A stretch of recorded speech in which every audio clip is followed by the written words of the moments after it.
Hi everyone, welcome to our channel. మా ఇంటి వరలక్ష్మి వ్రతం ఎలా జరిగిందో చూసేయండి. చాలా ప్రశాంతంగా నేనైతే వరలక్ష్మి వ్రతాన్ని చేసుకున్నానండి. ఎలా చేసుకున్నానో చూసేద్దాము. ఇది వరలక్ష్మి వ్రతం ముందు రోజండి.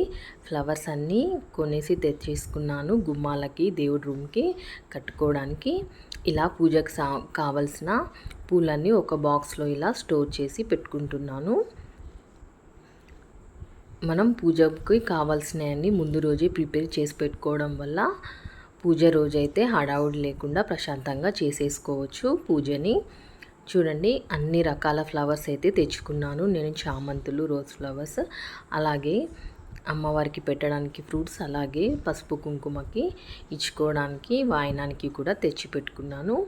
అలాగే లోటస్ ఫ్లవర్స్ కూడా తెచ్చుకున్నానండి. కంపల్సరీ లోటస్ ఫ్లవర్స్ దొరికినట్లయితే అమ్మవారికి పెట్టుకోండి, చాలా మంచిది.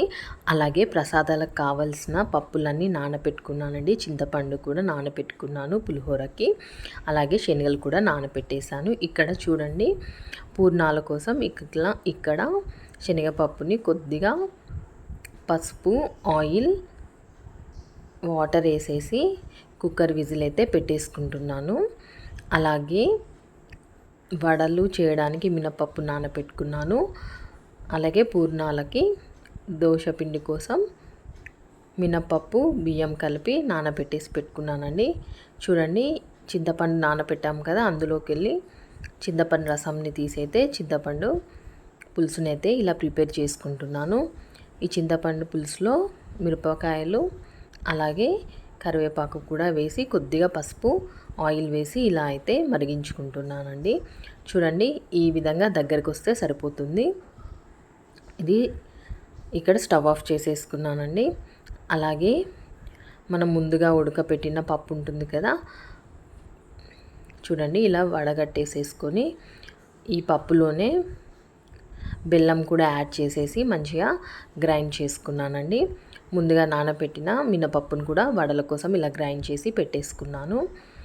చూడండి, బెల్లాన్ని తురుముకున్నాను కదా, ఆ తురిమిన బెల్లాన్ని పప్పులో వేసేసి అయితే పూర్ణాల కోసం పప్పు కూడా రుబ్బి పెట్టేసుకున్నాను.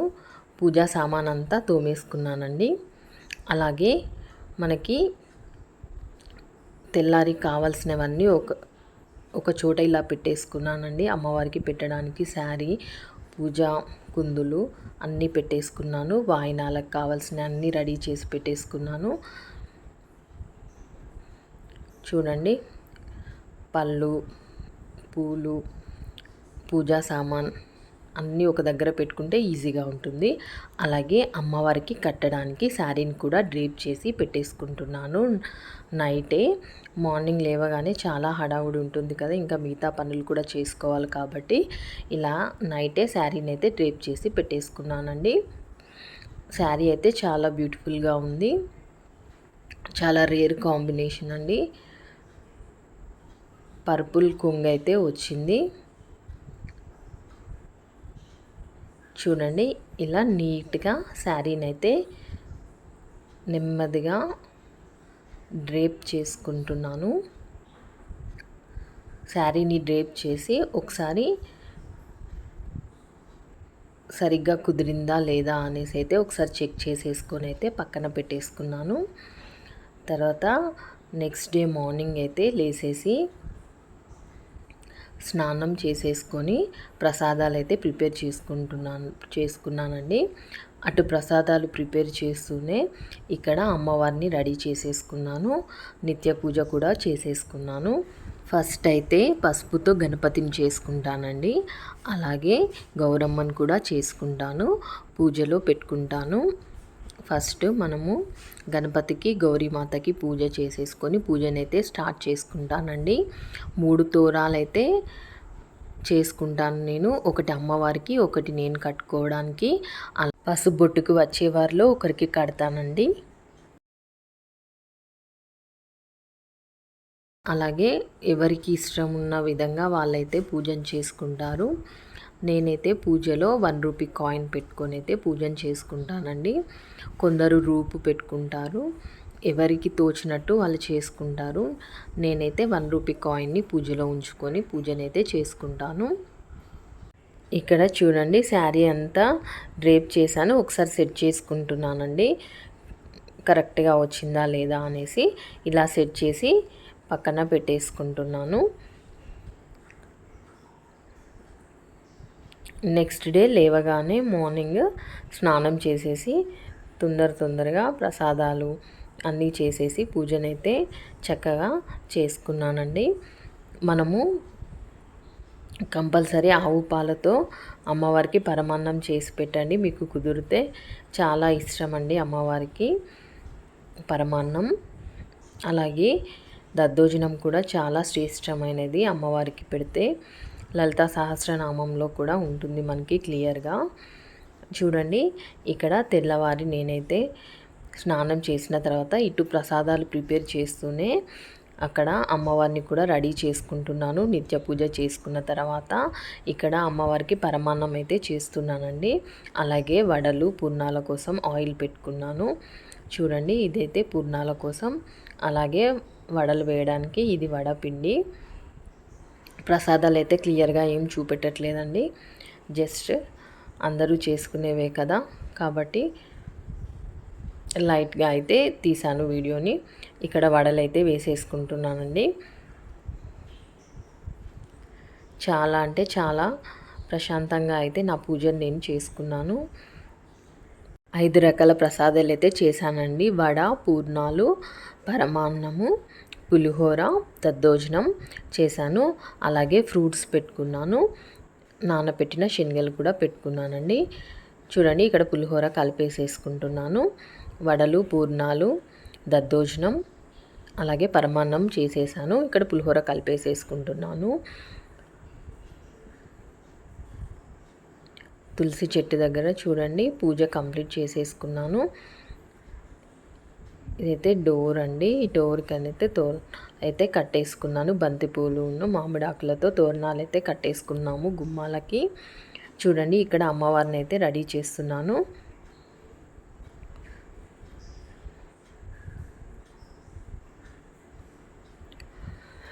కింద ఒక పీట పెట్టేసి పీట మీద ముగ్గు వేసేసుకొని అలాగే ఒక డబ్బా పెట్టుకున్నానని అందులో బియ్యం వేసేసుకొని పైన ఇంకో చెంబు కూడా పెట్టుకొని మళ్ళీ దాంట్లో కూడా కొన్ని బియ్యం వేసుకొని ఇంకో చెంబు పెట్టేసి ఇలా అయితే అమ్మవారిని చక్కగా రెడీ చేసుకున్నాను. నేను కూడా శారీ కట్టేసుకొని వచ్చి పూజనైతే స్టార్ట్ చేసుకున్నానండి. చూడండి ఎంత చక్కగా ఉందో అమ్మవారు. సైడ్స్కి తామర పూలు పెట్టానండి. మీ దగ్గర ఉన్న ఏ జ్యువెలరీ అయినా వేసేసుకొని సైడ్కి అలాగే జడ కూడా కట్టేశాను. అమ్మవారికి పూలమాల వేసేసుకున్నాను. అలాగే వస్త్రం వేసుకున్నాను. దీపాలు ముట్టించుకున్నానండి. ప్రసాదాలు అన్నీ పెట్టుకున్నాను. పూజకి కావాల్సినవి అన్నీ పెట్టుకోవాలండి, మధ్య మధ్యలో లేవద్దు, ముందుగానే అన్నీ పెట్టేసుకోవాలి.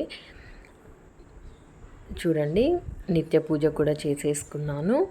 అమ్మవారైతే చాలా కళగా ఉంది. పూజలో కూర్చున్నప్పుడు ఫస్ట్ మనం బొట్టు పెట్టుకొని అమ్మవారికి పసుపు కుంకుమ పెట్టేసి అక్షంతలు వేసి పూజనైతే స్టార్ట్ చేసుకోవాలండి. ముందుగా చేసుకున్న గణపతికి గౌరీమాతకి కూడా పసుపు కుంకుమ వస్త్రం సమర్పించి పూలు అన్నీ పెట్టుకోవాలి. ఒక 1 రూపీ కాయిన్ కూడా పెట్టుకున్నాను. నేను పూజ చేసుకున్నాను. మధ్య మధ్యలో లేవద్దండి. అమ్మవారికి తాంబూలం కూడా సమర్పించుకోవాలి. 2 అరటిపళ్ళు, తమలపాకులు, పసుపు కుంకుమ, పువ్వులు, చీర పెట్టుకోవచ్చు. లేదు అంటే బ్లౌజ్ పీసులు కూడా పెట్టుకోవచ్చు అండి. నేను మా పిల్లలకి డ్రెస్సెస్, నా చీర అన్నీ అమ్మవారి దగ్గర అయితే పెట్టుకున్నాను. గాజులు కూడా పెట్టుకున్నానండి. పూజ మనం ఫస్ట్ గణపతిని తలుచుకొని తర్వాత ఆచమనం చెప్పుకొని స్టార్ట్ చేయాలి.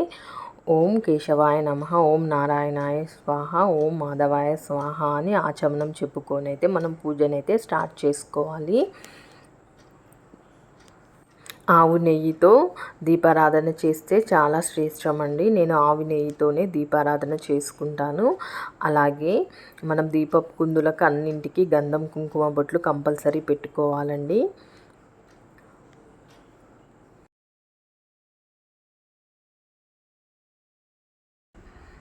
వరలక్ష్మి వ్రత కథ బుక్ ఉంటుంది కదండి, అది చదువుతూ పూజనైతే చక్కగా చేసుకోవాలి. కంప్లీట్గా పూజను చేసుకున్నాక మనము అమ్మవారికి తాంబూలం సమర్పించుకోవాలండి. హారతిని ఇచ్చుకోవాలి, మంగళహారతి ఇచ్చుకోవాలి. నేను తులసి చెట్టు దగ్గర కూడా తాంబూలం పెట్టుకుంటానండి. వ్రతకథ బుక్ దొరుకుతుంది మనకి. ఆ వ్రతకథ బుక్ చదువుతూ నేనైతే పూజనైతే చేసుకుంటానండి. తర్వాత ఈవినింగ్ కూడా పూజను చేసుకుంటాను. ఈవినింగ్ మనకి ఎవరికి ఎలా కుదిరితే అలా చేసుకోవచ్చండి. నేను కుదిరినట్లయితే లలిత సహస్రనామం కూడా చదువుకుంటాను ఈవినింగ్. తర్వాత తెల్లారి మళ్ళీ పూజ చేసుకొని అయితే అమ్మవారిని కదుపుకుంటాను.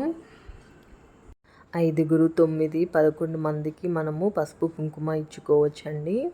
కంపల్సరీ వరలక్ష్మి వ్రతం రోజు మా వారి ఆశీర్వాదం తీసుకుంటాను. ఓకే ఫ్రెండ్స్, మీకు ఎలా అనిపించిందో నాకు కామెంట్ సెక్షన్లో షేర్ చేసుకోండి. నా వీడియో నచ్చినట్లయితే లైక్ చేయండి, నా ఛానల్ని సబ్స్క్రైబ్ చేయండి.